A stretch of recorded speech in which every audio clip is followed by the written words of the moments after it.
우리 성도님들을 주님의 이름으로 사랑하고 축복합니다. 오늘 함께 예배하는 이 11월 둘째 주일에 하나님께서 이 아침 우리에게 풍성한 은혜 주실 줄을 믿습니다. 우리 같이 믿음으로 저와 함께 고백하십시다. 하나님이 나를 사랑하신다. 하나님이 나를 기뻐하신다.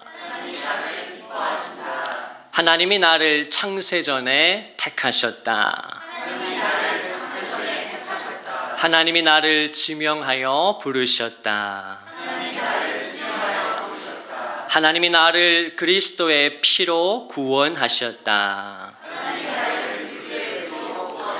하나님이 나와 함께 하신다. 하나님이 나를 눈동자같이 지키시고 보호하신다. 하나님이 나를 오른손으로 붙드신다.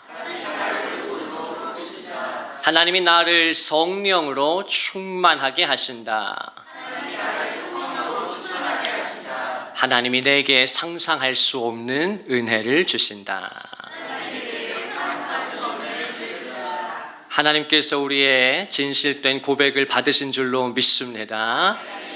민수기 14장 28절은 우리가 기억할 만한 말씀인데요. 하나님께서 친히 말씀하십니다. 내가 나의 삶을 가리켜 맹세하노라. 너희 말이 내 귀에 들린 대로 내가 행하리라. 너희의 말이 내 귀에 들린 대로 내가 행할 것이다.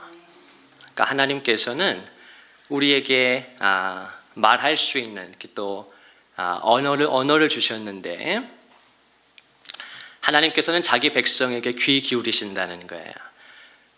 그래서 시편 116편에 보면 다윗이 여호와께서 내 음성과 내 간구를 들으심으로 내가 그를 사랑하는도다. 그가 내게 귀 기울이셨으므로 내가 평생에 기도하리다. 그러니까 하나님께서 저와 여러분의 음성에 우리의 간구에 귀 기울이십니다. 우리가 기도하는 거예요. 평생에. 또 우리가 찬양하는 것입니다. 그분이 귀를 기울이시기 때문에 내가 그분을 사랑한다. 그래서 우리가 기도할 때, 찬양할 때도 중요하고 또 살아가면서 일주일의 삶 가운데도 믿음의 고백을 하고 이 아침도 제가 설교를 시작하면서 10가지 우리 믿음의 우리 교회 고백을 고백한 것처럼 내가 부족하지만 작은 믿음이지만 믿음을 가지고 하나님을 향해서 기대하며 고백하고 특별히 이걸 선포라고 하는데요. 선포할 때 하나님께서 너희 말이 내 귀에 들린 대로 내가 행할 것이다. 중요한 것입니다. 우리 감리교회 창시자인 존 웨슬리는 그가 쉽게 믿음을 갖지 못했어요. 그가 하나님을 인격적으로 경험하고 정말 구원의 확신을 가지고 사역하기까지는 우리가 잘 아는 것처럼 오랜 시간이 걸립니다. 그가 심지어 그 멘토를 찾아가서 뭐라고까지 고백했냐면 내가 매주일 설교 사역을 하는데 정작 내 속에는 믿음이 없습니다. 얼마나 그것이 자기를 고통스럽게 했으면 멘토를 찾아가서까지 그렇게 얘기해요. 근데 그때 멘토가 뭐라고 이야기하는가? 그럼 어떻게 해야겠어요? 나에게 지금 믿음이 없어요. 근데 내가 그럼 어떻게 설교해야겠어요? 근데 그때 그 지혜로운 멘토가 웨슬리에게 책망하거나 막 그를 이렇게 낙심시킨 게 아니라 뭐라고 오히려 격려하는가? 믿음이 생길 때까지 믿음을 설교하십시오. 당신에게 믿음이 생길 때까지, 믿음으로 사로잡힐 때까지 계속 믿음에 관해서 설교하십시오. 여러분 중요한 것이에요. 내가 이렇게 말하고 계속 고백하고 선포하는 걸 하나님 들으신다는 것입니다. 그래서 계속 믿음에 대한 말을 하면 하나님이 정말 믿음을 부어주신다는 거예요. 그래서 우리 교회 안에서 어떤 사람들이 사라져야 돼요? 교회 안에 원불교 신자들이 사라져야 돼. 무슨 신자들이 사라져야 된다고? 교회 안에서 원불교인들이 다 사라져야 돼. 교회 안에서. 원불교 신자들이 누구예요? 교회 안에 있는. 한번 손 들어보세요. 교회 안에 있는 원불교 신자들이 누구예요? 여러분 그리스도인입니까? 원불교 신자들이 뭐예요?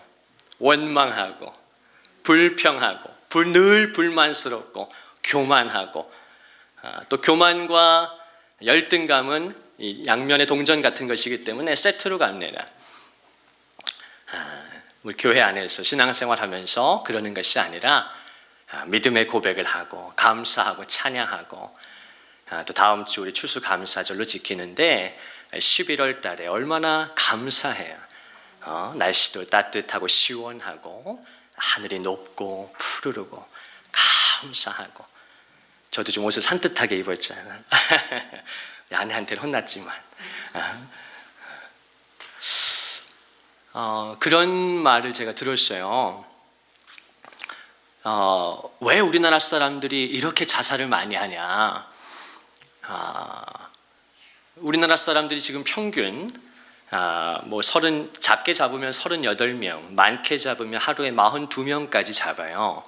근데 실제는 더 많다고도 전문가들은 이야기하는데, 이게 너무 작고 이렇게 많으면 오히려 더 안 좋은 것들이 나타나기 때문에 최대한 이걸 줄여서 최대한 한다고 해요. 근데 아무튼 적지 않은 숫자가 대한민국에서 매일 스스로 목숨을 끊습니다.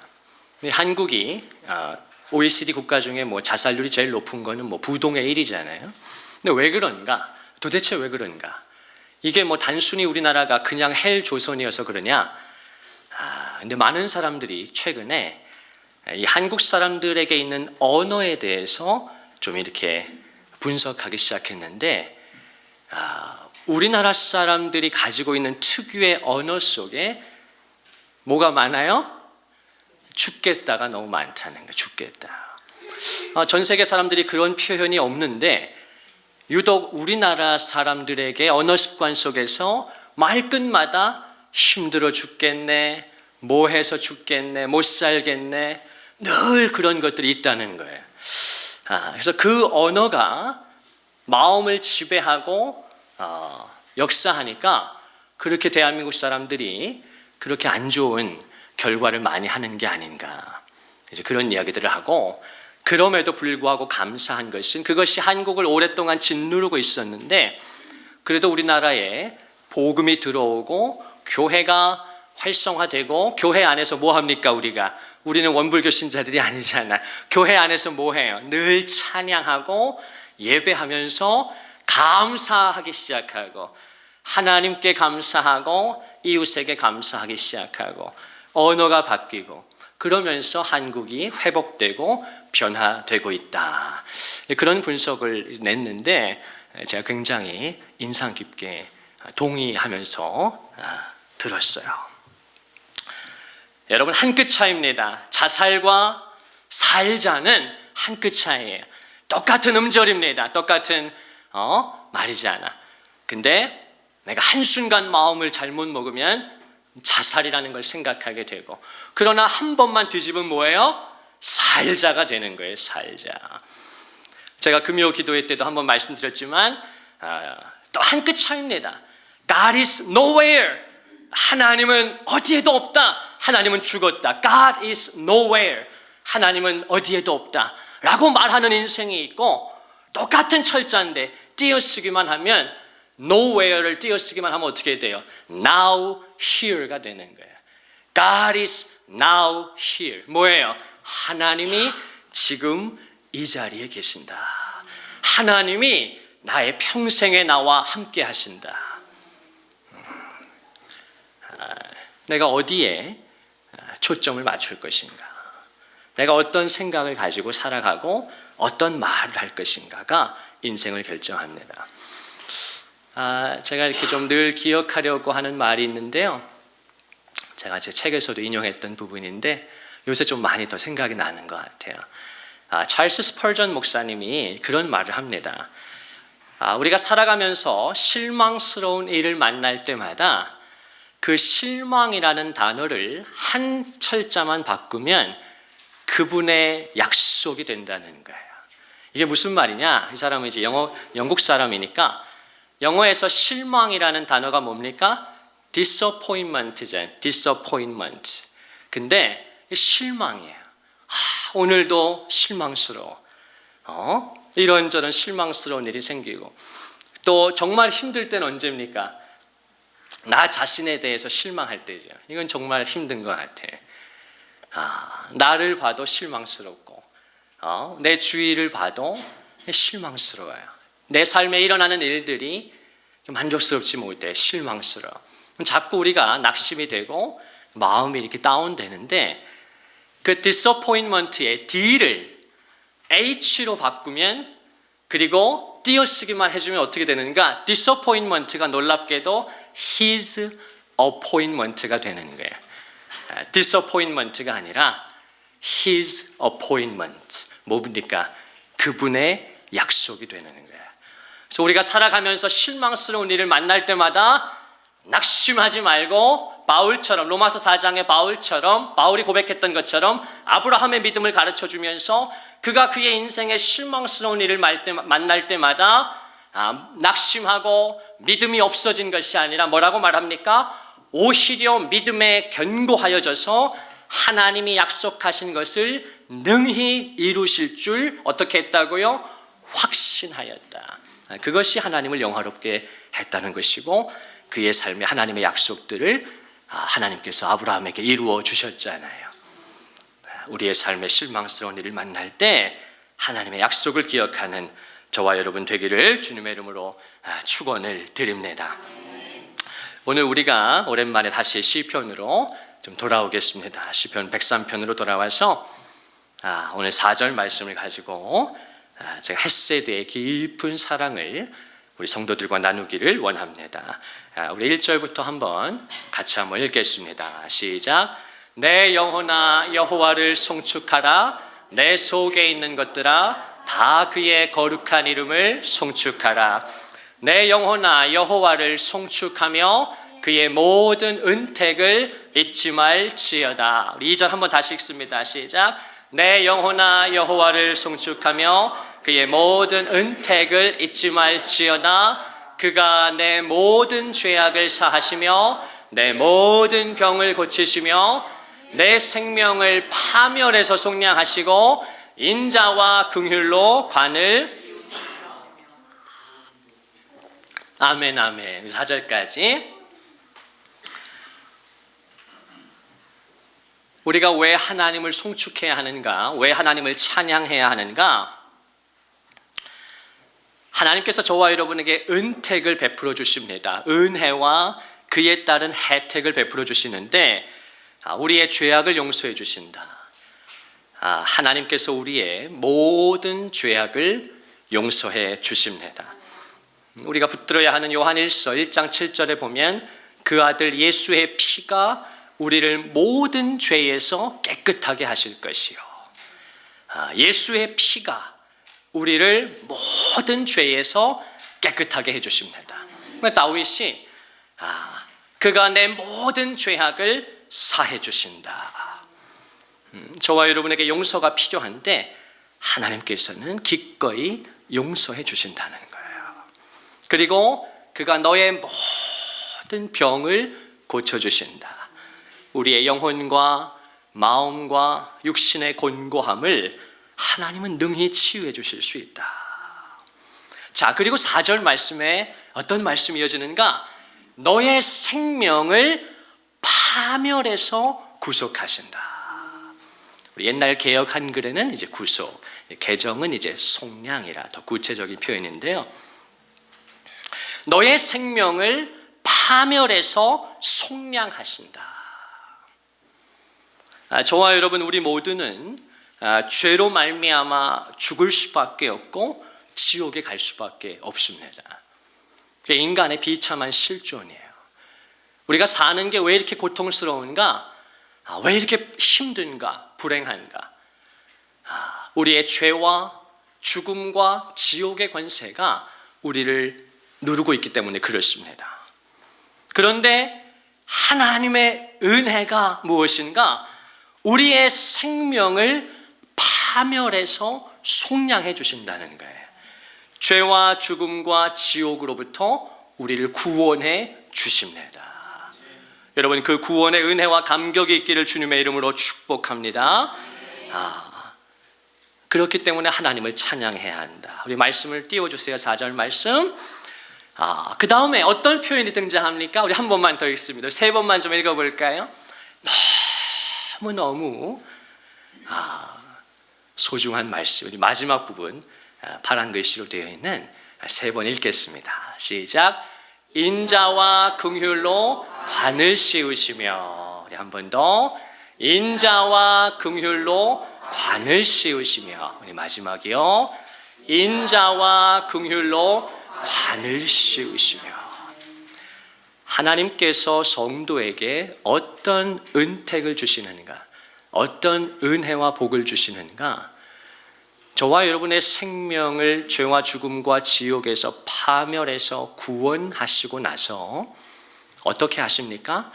인자와 긍휼로 관을 씌우신다는 거예요. 여기서 관을 씌우신다는 말이 뭘까요? 하나님의 인자와 헤세드인데요. 제가 이따 설명을 좀 드릴 텐데, 하나님의 헤세드와 긍휼로 관을 씌우신다. 이 관을 씌우신다는 것은 왕관을 씌우신다는 거예요. 하나님이 저와 여러분을 어떻게 대우하시는가? 하나님께서 나와 당신을 이 아침도 어떻게 생각하시고 우리를 바라보시는가? 여러분, 오늘 이 아침에 우리도 예배를 드리면서 우리도 부족하지만 하나님을 바라보려고 하지만 이 아침에 하나님께서 저와 여러분을 바라보십니다. 그런데 그 주님의 시선이 어떠한가? 말씀을 띄워주세요. 계속 인자와 긍휼로 관을 씌우신다는 거예요. 자, 하나님의 그 인자와 긍휼로 왕관을 씌우신다.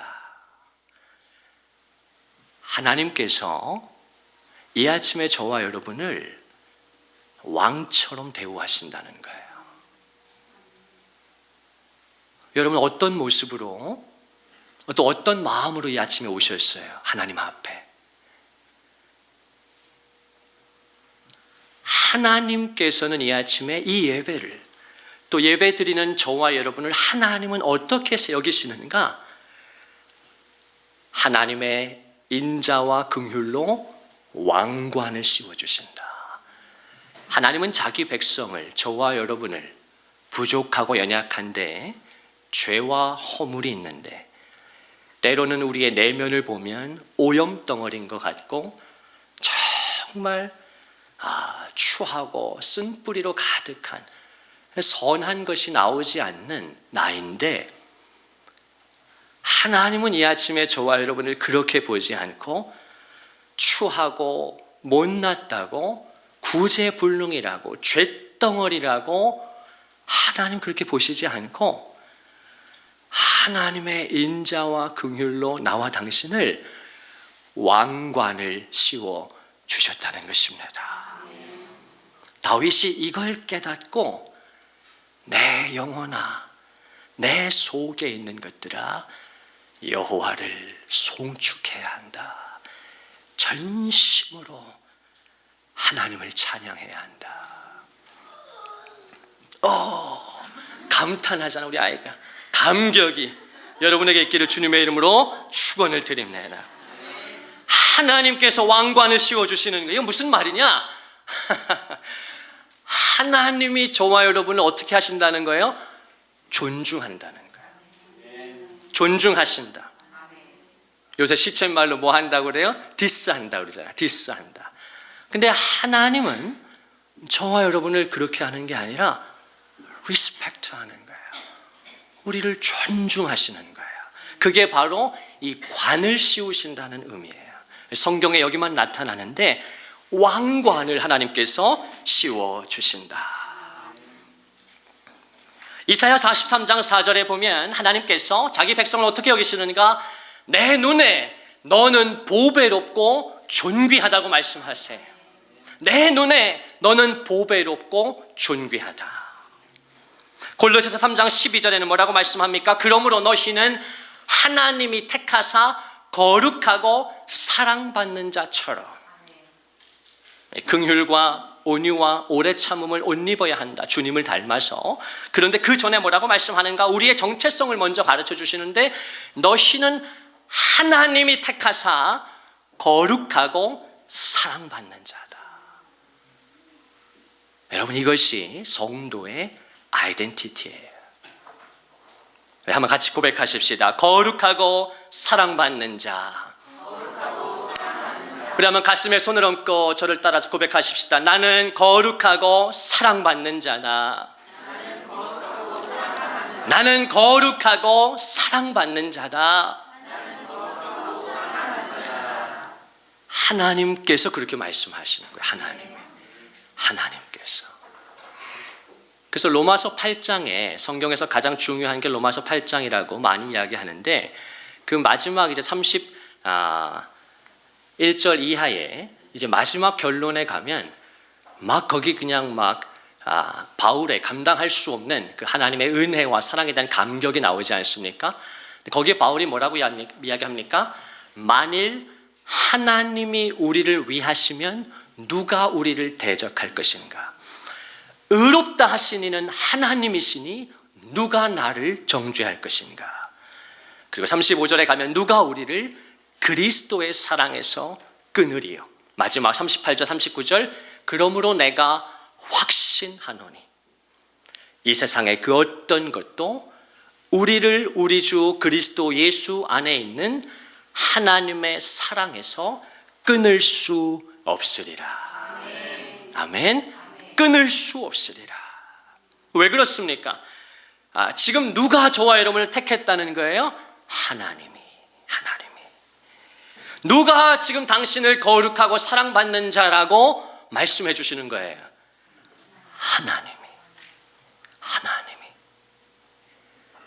하나님이 저와 여러분을 거룩하고 사랑받는 자라고 말씀해 주시는 거예요. 여러분, 그것이 우리의 흔들리지 않는 정체성인 줄로 믿습니다. 베드로전서 2장 9절에 가면 너희는 택하신 족속이요 왕 같은 제사장이다. 왕이라는 거예요. 저와 여러분이 하나님 나라에 하나님 보실 때 왕이라는 거예요. 저와 여러분. 그래서 왕관을 씌워주신 거예요. 얼마나 이게 과분한 호의예요. 그래서 신약 성경이 말하는 은혜라고 하는 단어의 좋은 정의는 뭐냐? 과분한 호의예요. 과분한 호의. 자격이 없는데 무슨 나까짓게 왕관을 하나님 앞에 받을 자격이 있어요? 천국에 갈 수만 있으면 감지덕지지.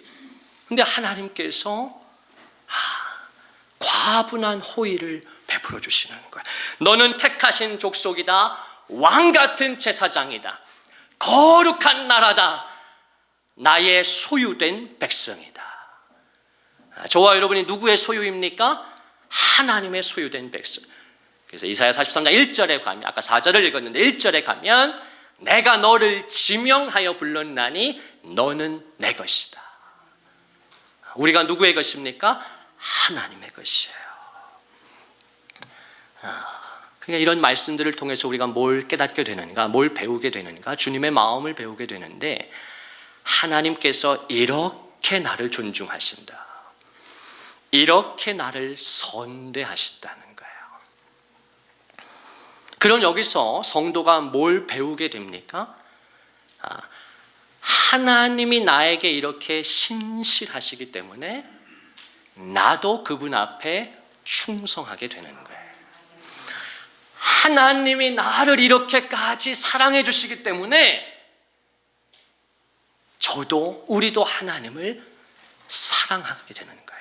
그 하나님을 사랑하는 것을 평생의 신앙의 여정 속에서 배워가는 것입니다. 또 훈련하는 것이에요. 하나님이 나에게 헌신하셨기 때문에 나도 그분께 작은 헌신을 드리는 것입니다. 헌신이라는 것이 뭐예요? 몸을 드리는 거예요. 몸을 바치는 것입니다. 예수님께서 저와 여러분을 위해서 자기 몸을 내어주신 것처럼 갈라디아 2장 20절에 분명히 말씀하잖아요. 나를 사랑하사 나를 위하여 자기 몸을 버리신, 자기 몸을 내어주신 그리스도라. 그 은혜를 깊이 깨달으면 나도 이제 내 몸을 들여서 하나님을 예배하게 되고 사랑하게 되는 것입니다. 여기 인자와 긍휼로 관을 씌우신다라고 할 때 이 인자라는 단어는 히브리어로 헤세드입니다. 이 구약 성경에 쓰여진 히브리어로 헤세드가 바로 이 시편에 많이 나타나는 시편의 핵심 단어가 되는 인자, 사랑, 인자하심, 이게 다 시편에는 헤세드를 번역한 말이에요. 이 헤세드는 무엇입니까? 인자하심이 뭐예요? 이 헤세드는 언약을 기초로 한 것입니다. 그래서 이 헤세드는 그냥 어떤 게 무엇이 인자하다, 우리 하나님이 참 인자하시다, 할아버지가 인자하시듯이 그런 게 아니에요. 그냥 단순한 사랑이 아닙니다. 이 하나님의 헤세드의 사랑은 언약을 기초로 하고 있는 것이에요. 언약은 무엇입니까? 우리가 성경을 조금 더 공부해 보면 구약 성경의 핵심 주제가 되는 것이 언약인데, 언약이 어디에 나타나는가? 레위기 26장 12절에 보면 하나님께서 이스라엘 백성과 이렇게 언약을 맺으세요. 나는 너희의 하나님이 되고 너희는 내 백성이 될 것이다. 나는 이제 너희의 하나님이 될 것이고 너희는 이제 내 백성이 될 거야. 이것을 우리가 성경에서 언약이라고 말해요. 하나님께서 조건 없이 일방적으로 자기 백성을 선택하셔서 그들의 하나님이 되어주시기로 결단하시고 그 백성들이 영원토록 하나님의 소유가 되고 그분의 백성이 되는 것이에요. 그렇게 언약 안에 들어가게 된 하나님의 백성들에게 하나님께서는 바로 그 언약을 근거로 해서 이제 헤세드의 사랑을 부어주세요. 그래서 이 헤세드는 우리가 번역한다면 변함 없는 사랑, 그리고 아까 로마서 8장에서 38절 39절이 잘 보여주시듯이 끊을 수 없으리라, 끊을 수 없는 사랑, 그렇게 최선을 다해서 번역할 수 있어요. 한번 따라해 보실까요? 변함없는 사랑, 끊을 수 없는 사랑. 그래서 지금 다윗이 감격했던 것은 하나님께서 미천한 나를 돌아보시고 그분의 인자하심으로 나에게 왕관을 씌워주실 때는 그 하나님의 헤세드가 나를 왕관처럼 씌워주신다는, 뭐예요? 하나님의 변치 않고 끊을 수 없는 그 언약의 사랑이 정말 하나님이 내 하나님이 되시고 내가 그분의 소유가 되고 백성이 되는 그 완전한 사랑 안에서 하나님이 자기 백성을 왕관을 씌워버리시는 거예요. 그리고 내 소유라고 말씀하시고 어떤 것도 나와 너의 사이를 갈라놓을 수 없다라고 말씀하시는 거예요. 그러니까 하나님의 헤세드가 나를 그냥 덮어버리는 것입니다. 씌워버렸다니까요. 우리의 가정을 하나님께서 헤세드의 인자하신 사랑으로 그냥 덮어버리시는 거예요. 거기에 완전한 구원이 있고 회복이 있고 연합이 있어요. 우리 신학자들 가운데 대부분의 신학자가 이 구약 성경의 핵심 언어인 헤세드를 다 좋아하고 사랑하죠. 그런데 이 헤세드에 대해서 깊이 통찰했던 한 사람의 신학자가 있으니 마르바 던이라고 하는 아주 위대한 신학자가 있습니다. 사진에서 보듯이 인자하고 따뜻한 할머니예요. 몇 년 전에 소천하셨는데 제가 정말 사랑하는, 존경하는 신학자입니다. 이 마르바 던은 고등학교 때 홍역을 알아요. 근데 홍역이 뭐 그렇게 대단한 병은 아니잖아요. 가볍게 지나갈 줄 알았는데, 아이고 이놈의 홍역이 췌장에까지 이제 영향을 미치기 시작하더니 평생 당뇨 합병증을 이제 갖고 살게 됩니다. 고통을 받아요. 평생. 근데 그걸로만 끝난 게 아니야. 이 사람이 평생 종합병원이라고 불리울 만큼 너무 많은 육체적인 고통을 겪는데요. 팔과 다리에 뭐 숫자를 셀 수 없는 만큼의 수술을 받아요. 눈이 연약해서 눈에는 레이저 치료를 수백 번을 일생 동안 받습니다. 그의 80년도 안 되는 짧은 생애 가운데 8번의 대수술을 이제 경험하게 되는데, 장을 절제합니다. 그리고 자궁을 적출해요. 그리고 심하게 부서진 발뼈를 맞추는 큰 수술을 합니다. 암 수술을 2번 하게 되고, 망막 출혈 이후에 눈 수술을 3번 하는데 결국 한쪽 눈은 실명하게 됩니다. 그의 평생의 많은 시간을 목발을 의지해야 했고 휠체어 신세를 졌어요. 그래서 저도 이분의 강의하는 사진이나 모습을 보면 대부분 다 휠체어에 앉아서 이제 강의하는 모습이에요.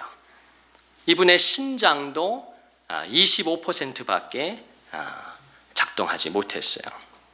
이런 엄청난 고등학생 때부터 70몇 세에 이르기까지 그의 평생의 삶이 고통으로 점철된, 얼마나 많은 치료와 수술을 받았는지 헤아리기 어려운 그런 기가 막힌 고통스러운 삶을 이분이 감내하면서 신앙의 길을 걸어갑니다. 근데 이분이 이렇게 육체적인 고통만 겪은 건 아니에요. 그의 마음을 더 찢어놓는 사건이 벌어지는데, 이분의 남편이 이제 외도를 합니다. 근데 그것도 서로가 잘 아는 어떤 한 다른 젊은 사람과 이제 외도를 하게 되는 거예요. 그러니까 얼마나 충격을 받았겠어요. 나도 잘 아는 사람인데 남편하고 이렇게 했으니 얼마나 그 배신감에.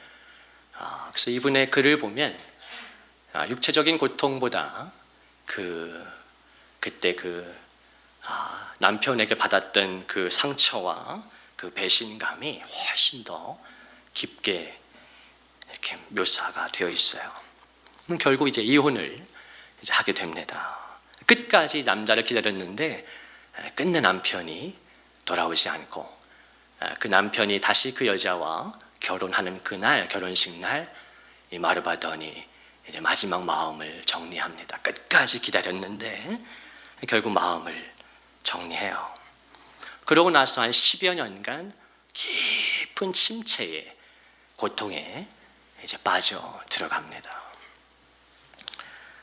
근데 감사하게도 한 10여 년이 흐른 후에 하나님께서 정말 귀한 또 사람을 붙여주셔서 다시 재혼하게 되고, 또 그 남자는 전 남편과 달리 평생에 마르바돈에게 헌신적이고 도와줘서 이 마르바돈이 글을 쓰고 강의하고 불편한 몸으로 왕성한 사역을 하는데 남편이 전폭적인 지지를 해줍니다. 평생 육체적인 고통으로 점철된 인생, 또 마음에 정말 어려운 그런 깊은 상처와 상흔을 가진 채 이분이 평생 살아가는데, 그 속에서 이분이 하나님의 그 세계를, 그 신앙의 세계를 깊이 들어가게 되는 거예요. 우리의 삶에 고난이 없으면 그 사람은 겉으로는 괜찮아 보여도 그 사람은 깊이가 없습니다. 너무 피상적인 그냥 삶을 살게 돼요.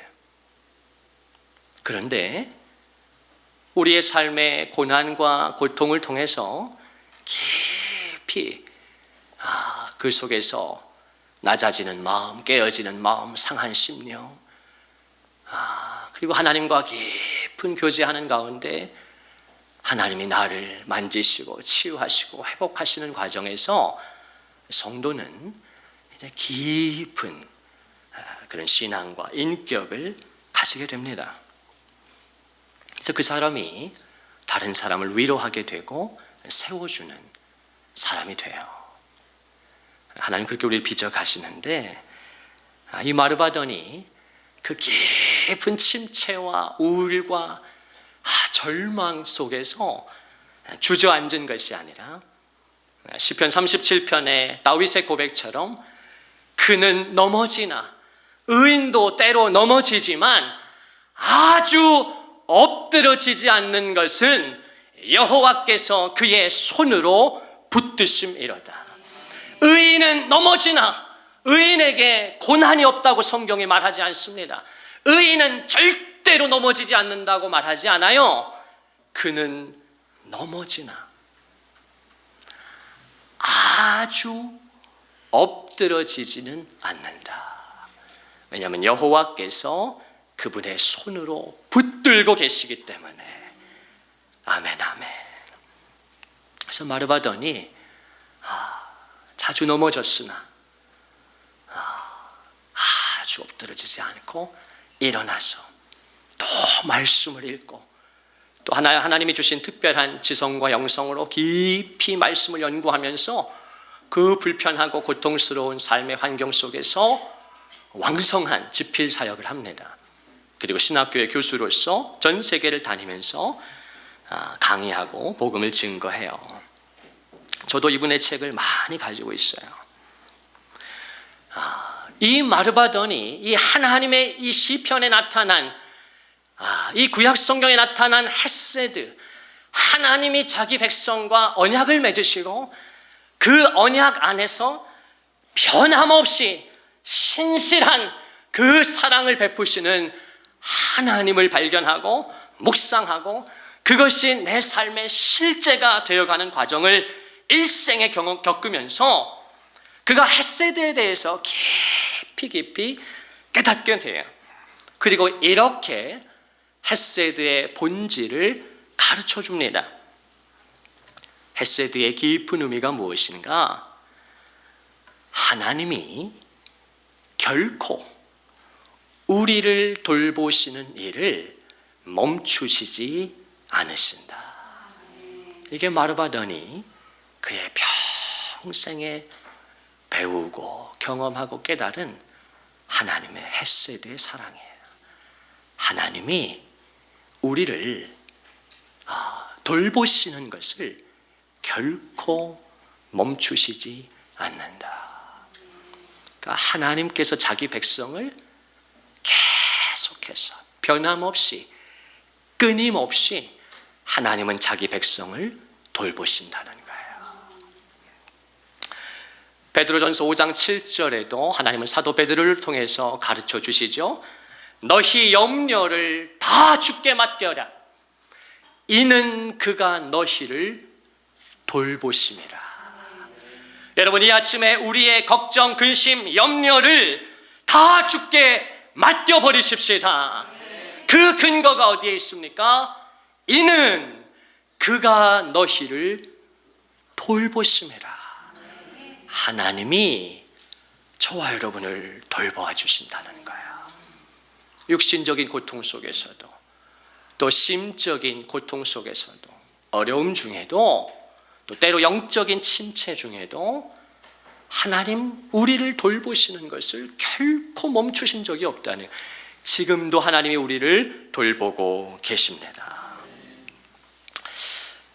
이 마르바돈이 그 깊은 고통과 침체와 정말 벌써 삶을 포기해도 여러 번 포기할 수 있었을 텐데 자살이라고 생각하지 않고 살자, God is nowhere, 하나님 어디에도 없다라고 하나님마저 저주하는 것이 아니라 하나님 지금 여기에 여전히 나와 함께하고 계신다. 삶에서 디서포인먼트, 실망스러운 일을 만날 때마다 그렇게만 여기지 말고 한 번 눈물 흘렸으면 다시 일어나서 그 실망을 His appointment, 그의 약속이라고 생각하자. 그분의 약속을 의지하자. 지금 내 상황은 실망스러울지라도 하나님이 살아계시니까, 여전히 나와 함께 하시니까 회개할 부분들 회개하고, 내가 겸손해져야 되고 낮아져야 되고 이기적이고 자기중심적인 그런 것들 하나님 앞에서 해결하고 십자가를 붙들고 예수 그리스도의 십자가 보혈을 의지해서 하나님의 약속을 붙들자. 이 마르바돈이 그렇게 이제 신앙의 여정을 걸어가면서 이런 귀한 메시지를 저와 여러분에게 던져줘요. 우리가 우리의 생각에 의지하는 한 우리의 근심은 계속될 것입니다. 우리가 우리의 생각에 의지하는 한 우리의 근심은 계속될 것입니다. 결국 무기력한 상태가 되어 우리의 힘으로 이 외로움과 슬픔을 해결할 수 없다고 깨달을 때에야 비로소 우리는 헤세드에 굴복하고 하나님께서 그분의 사랑이라는 선물을 우리에게 주시게 할 것입니다. 내 힘이 다 빠지고 내 자아가 다 소멸되어서 하나님 정녕 내 힘으로 나의 이 깊은 외로움과 슬픔을 해결할 수가 없군요. 이 깊은 공허함을 해결할 수가 없군요. 그때야 비로소 우리는 헤세드에 굴복하고 하나님이 그분의 사랑이라는 선물을 우리에게 주시게 할 것이다. 무슨 말입니까? 내려놓고 하나님의 사랑 안에 머물라는 거예요. 그 하나님의 사랑을 받아들이라는 것입니다.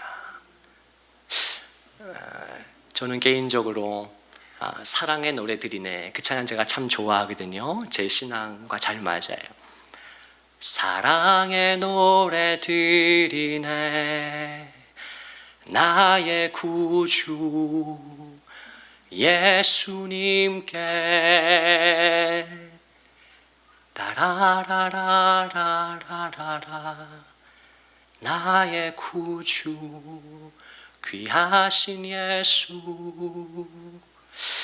저는 그렇지, 나의 사랑의 노래를 하나님께 드리는 거지, 감사하니까. 근데 우리 지난주에 이은하 선교사님 찬양 집회 속에서 우리에게 새로운 찬양을 가르쳐 주시면서 그 찬양 속에 어떤 하나님의 심정이 들어있습니까?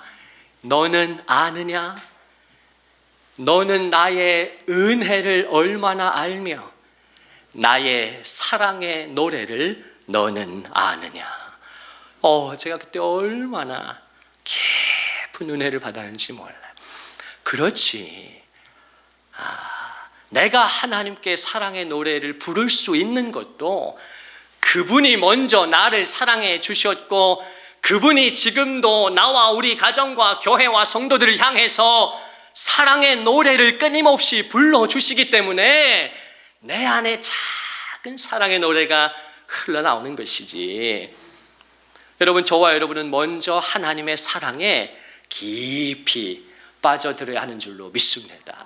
그래서 예배를 통해서 하나님의 사랑의 노래가 들리셔야 돼요. 우리 일주일의 삶 속에서도 실망되고 낙심되고, 이야, 이게 이렇게 안 되네, 이게 이렇게 어려운 것이구나, 이렇게 바뀌지 않는구나, 이렇게 나아지지 않는구나, 나도 변하지 않고 다른 사람도 마찬가지고요. 그 속에서 이야, 힘들어 죽겠다, 지긋지긋하다, 그만하자, 그러는 순간 어떻게 되는 거예요? 원불교 신자 된다고. 그러는 순간 원불교 신자, 원망하고 불평하고 교만한 신자 되니까 그럴 때마다 우리 어떻게 하는 것입니까? 다시 십자가 복음 앞에 돌아오는 것이에요. 하나님의 긍휼과 인자하심을 붙들어야 하는 것입니다. 그때 하나님께서 회복의 은혜를 부어주세요.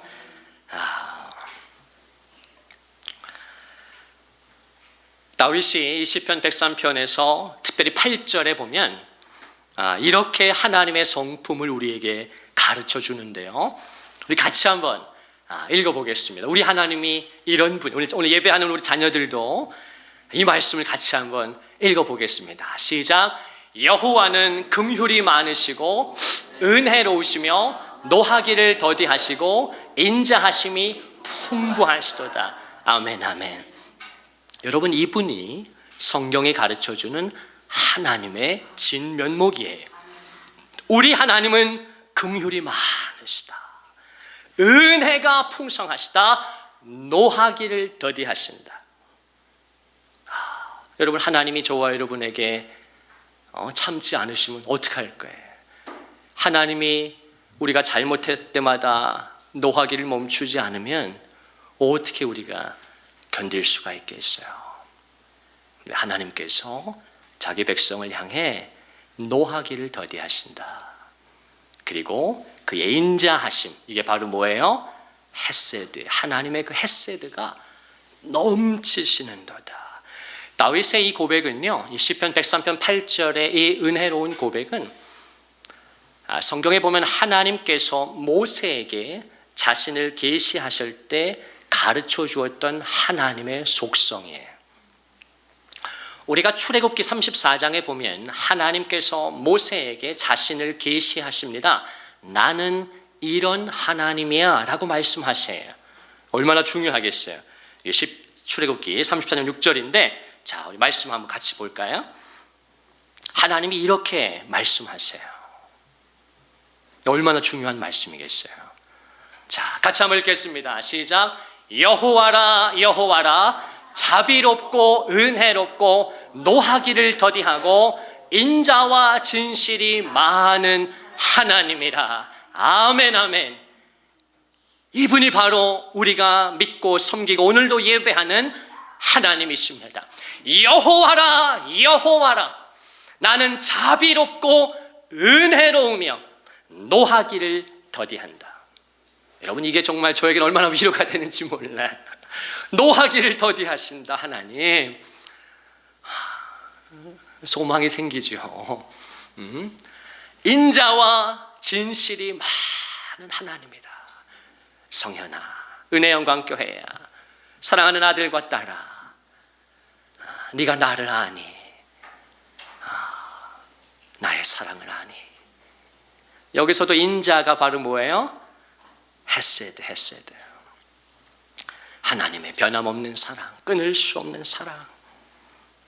그러니까 다윗이 이 하나님의 말씀을 기억하고 그분의 성품을 묵상하면서 자기의 시편에 여호와는 긍휼이 많으시고 은혜로우시며 노하기를 더디하시고 인자하심이 풍부하시도다라고 찬양한 것이에요. 그것이 다윗으로 하여금 내 속에 있는 것들아 여호와를 송축하라, 그렇게 말하게 한 것입니다. 이 말씀 속에서 우리는 세 가지 하나님의 성품을 배우게 돼요. 자, 첫 번째는 무엇입니까? 하나님의 긍휼이에요. 하나님의 긍휼, 하나님의 자비라고도 할 수 있어요. 우리 말씀을 띄워주면 좋을 것 같은데 같이 한번 따라해 보실까요? 하나님의 자비, 하나님의 긍휼입니다. 긍휼. 두 번째는 뭐예요? 하나님의 은혜, 마지막은 하나님의 사랑. 그러니까 여기서 인자가 사랑이니까.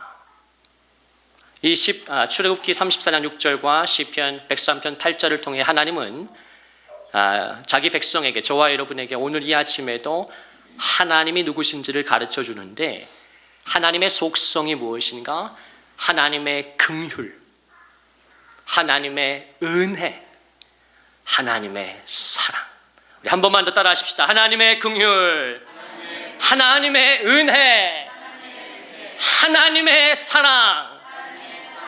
여러분, 하나님의 긍휼과 은혜와 사랑을 평생에 붙드실 수 있는 귀한 여러분들 되기를 주님의 이름으로 축원합니다. 이 하나님의 성품을 붙들고 기도하셔야 돼. 이 하나님의 성품에 의지해서 하나님께 나아가셔야 합니다. 다른 것에 소망이 없어요. 다른 것 붙들고 하나님 앞에 설 수 있는 거 아니에요.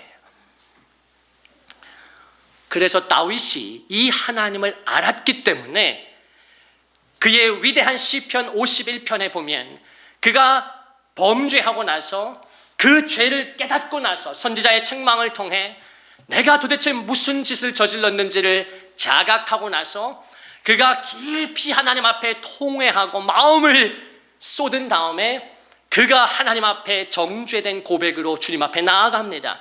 그때 그 위대한 시편 51편의 참회의 시를 다윗이 어떻게 시작하는가? 하나님이여, 주의 인자를 따라 내게 은혜를 베푸시며 주의 많은 긍휼을 따라 내 죄를 용서해 주소서. 여러분, 다윗이 이렇게 하나님 앞에 나아간 것이에요. 그리고 다윗이 이렇게 나아갔기 때문에 하나님의 용서를 받은 것입니다. 그리고 나아가 내 마음에 합한 자라고까지 인정을 받은 거예요. 왜요? 다윗이 뭘 알았기 때문에? 하나님의 성품을 알았어요.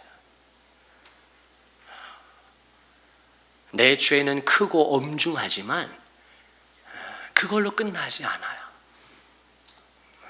마땅히 내가 죄값을 치르고 또 통회의 눈물과 회개를 하나님 앞에 쏟아야 하지만 하나님 나를 죽이시거나 버리시지 않는다. 지옥에 가지 않는다. 파멸하지 않는다. 하나님은 파멸해서 우리를 속량 구원하신다. 같이 한번 이 다윗의 고백으로 같이 한번 고백하겠습니다. 시작. 하나님이여, 주의 인자를 따라 내게 은혜를 베푸시며 주의 많은 긍휼을 따라 내 죄악을 지워 주소서. 아멘. 여기서 다윗이 두 가지를 붙들죠. 무엇입니까? 하나님의 인자와 하나님의 긍휼이에요. 하나님, 제가 정말 잘못했습니다. 제가 정말 하나님의 마음을 슬프시게 했습니다. 제가 정말 하나님 앞에 무서운 죄를 저질렀습니다.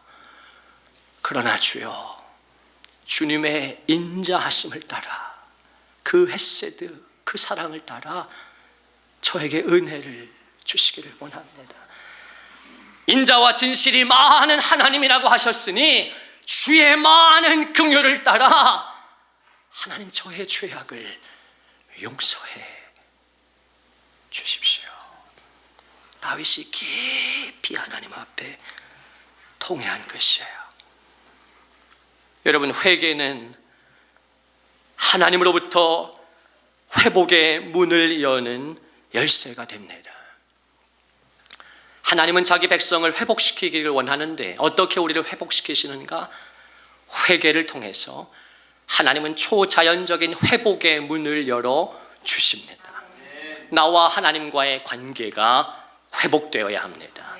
우리 가정에 하나님의 온전한 헤세드의 사랑과 긍휼이 왕관처럼 우리 가정과 배우자와 자녀들을 덮어주실 때 우리 가정에 초자연적인 하나님의 회복의 문이 열립니다. 여호와여, 주의 긍휼하심과 인자하심이 영원부터 있었사오니 주여 이것들을 기억하옵소서. 특별히 다윗은 그의 시편 25편에서 이 시편 25편은 다윗과 하나님과의 친밀함이 아주 잘 들어있나 있는 귀한 시편이에요. 거기서 다윗이 하나님 앞에 어떻게 나아갑니까? 같이 한번 읽겠습니다. 시작. 여호와여, 주의 긍휼하심과 인자하심이 영원부터 있었사오니 주여 이것들을 기억하옵소서. 하나님, 저와 우리 가정을 불쌍히 여겨주시고 주의 긍휼과 인자하심을 기억하셔서 저를 살려주시고 우리 가정을 살려 주옵소서. 회복의 은혜를 주옵소서. 다윗이 그렇게 하나님 앞에 나아간 것입니다. 마지막 말씀으로 우리가 주님 앞에 나아가기를 원합니다.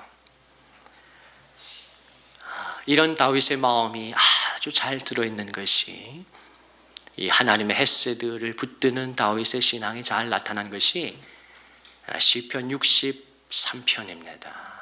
같이 한번 읽고 마칠 텐데 같이 한번 읽겠습니다. 우리 1절부터 하나님이여부터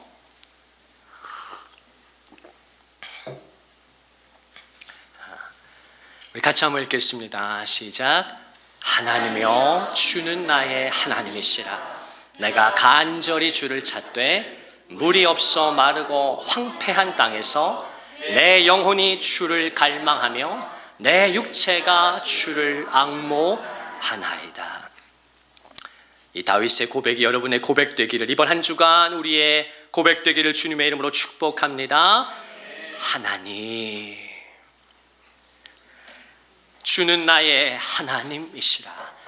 내가 간절히 주를 찾되 물이 없어 마르고 황폐한 이 땅에서 내 삶, 우리의 가정, 우리의 삶의 모습, 내 내면의 상태 이렇게 마르고 메마른데 하나님, 내가 간절히 주님을 찾고 내 영혼이 주님을 갈망합니다. 내 육체가 주를 앙모하나이다. 우리 2절 말씀 같이 읽습니다. 시작. 내가 주의 권능과 영광을 보기 위하여 이와 같이 성소에서 주를 바라보았나이다. 그리고 마침내 이제 3절에 가면 시편 63편 3절이 저와 여러분의 심장에 있기를 바라는데 같이 한번 읽겠습니다. 시작. 주의 인자하심이 생명보다 나음으로 내 입술이 주를 찬양할 것입니다. 하나님의 그 헤세드가, 그 끊을 수 없는 사랑이, 변함없는 하나님의 사랑이 내 생명보다 낫습니다. 내 입술이 주를 찬양할 것입니다. 이러므로, 우리 4절 말씀 같이 읽습니다. 시작. 이러므로 나의 평생의 주를 송축하며 주의 이름으로 내 손을 들리이다. 마지막 5절에 보면 골수와 기름진 것을 먹음과 같이 내 영혼이 만족할 것이라. 아멘, 아멘, 아멘. 주의 인자하심이 생명보다 나음으로 내 입술이 주를 찬양할 것이라. 이러므로 내 평생의 여호와를 송축하며 주의 이름으로, 내 삶을 보면 여전히 실망스럽고 어렵고 바뀌지 않는 것 같지만 주의 이름으로 내 손을 들 것입니다. 다시 일어나겠습니다. 주님이 나를 소생시키신다면 나도 힘을 얻고 오늘도 새 은혜를 받고 주님 주시는 새 힘을 얻어서 주와 함께 나아가겠습니다. 내 손을 들리이다. 그때 마침내 성도의 영혼이 어떻게 됩니까? 골수와 기름진 것을 먹음과 같이 내 영혼이, 마지막 부분 파란 줄 같이 읽습니다. 시작. 내 영혼이 만족할 것이라. 여러분, 이번 한 주, 이번 11월 달에 내 영혼이 만족하게 되는 그 은혜와 축복이 여러분에게 있기를 주님의 이름으로 축원을 드립니다. 하나님의 인자하심과 긍휼로 관을 씌워주시겠다 했으니 이 말씀이 실제가 되고 경험되어져서 감격되어지는 여러분의 신앙생활이 되기를 주님의 이름으로 축원을 드립니다. 우리 몇 분간 함께 기도하십시다.